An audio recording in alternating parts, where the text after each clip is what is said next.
Hi everybody and welcome back. My name is Rich Seidlitz, aka Telum01, and today I'm talking about the battery that was in my 2007 Aston Martin V8 Vantage. It should be the same battery that's in most of the cars that Aston makes. There probably isn't going to be any difference really. The process that I'm going to show you for changing the battery is going to be the same for all Vantages. It might be very similar in the DB9 and DBS. I have no idea about the Vanquish, but it will be different in the DB9 and DBS because it is a 2+2 seating arrangement, so the paneling is different in the back of the car. So here we have the battery. As you can see, it's very big.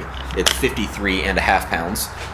Very large. A couple of things to note on it is that it has a vent tube on the side, so just be aware of this as you're pulling it out of the car and putting it back in.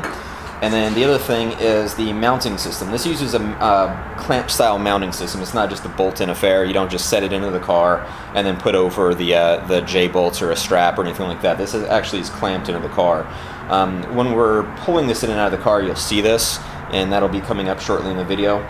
But you have two of these black brackets, and as you can see, it just clamps down on the front, and it has these bolts on it, and what those do is they tighten in to the bottom side of the hardware that's already in the car and that's permanently fixed to the car. These don't actually come out all the way, they just tighten and loosen to let you get the clamps on and off. When you're pulling this out, you'll be sliding it off, and that's all that it takes. There is a trim panel that is in the way generally, but we'll show you how to move that. On the other side of the battery, you have the same thing. That's going to move into the lip that's already in the car. So on the one side, you'll have the black clamps that come off. On the back side, you won't. So that's pretty much everything there is to know about the battery.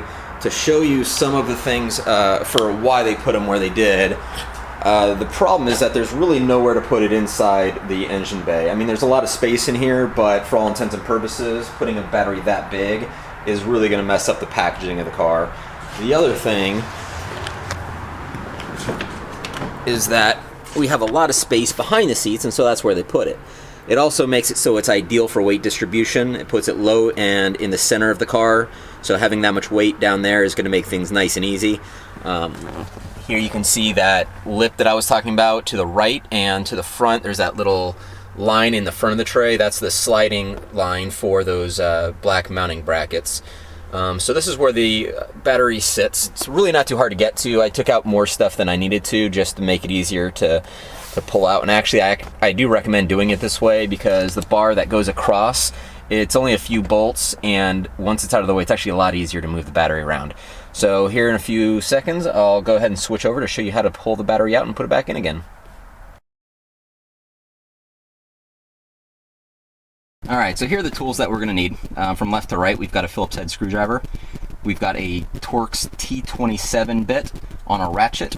We've got a 10mm socket, a 13mm socket, and an extension.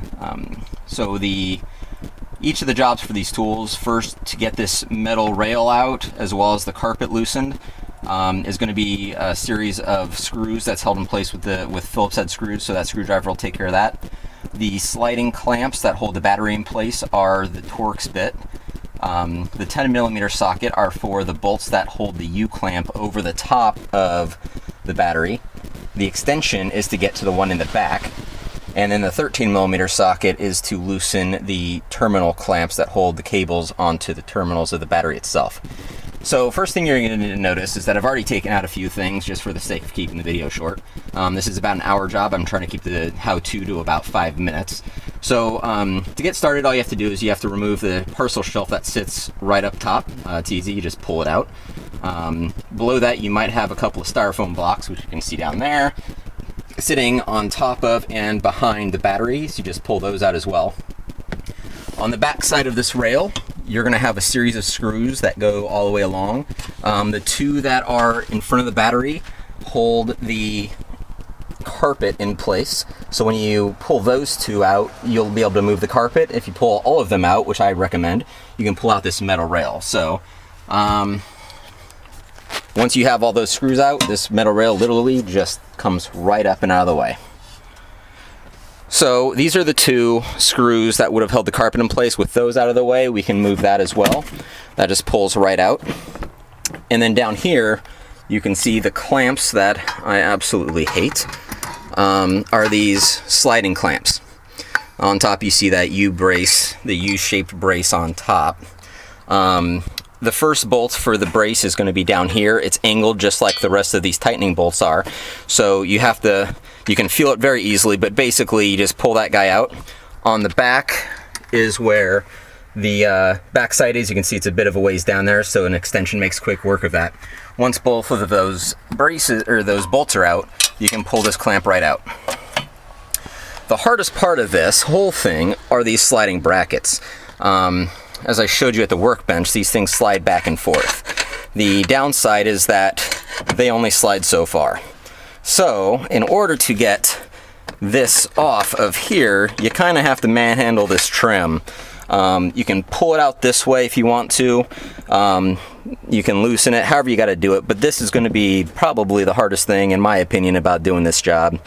Once you get it out, or once you get these sliding brackets out, then you can just pull the battery out. These are those bolts, the nuts that I was saying. You just have to loosen those up. They don't come all the way off, but other than that, it's just like any other battery. To put everything back together, you do it in reverse. So you put on the sliding clamps. You can do those in any order you want for those. Once those are on, you can throw this bracket back on top. These move, so you can put that on and then bolt those back into place, tighten these clamps, put your carpet back into place.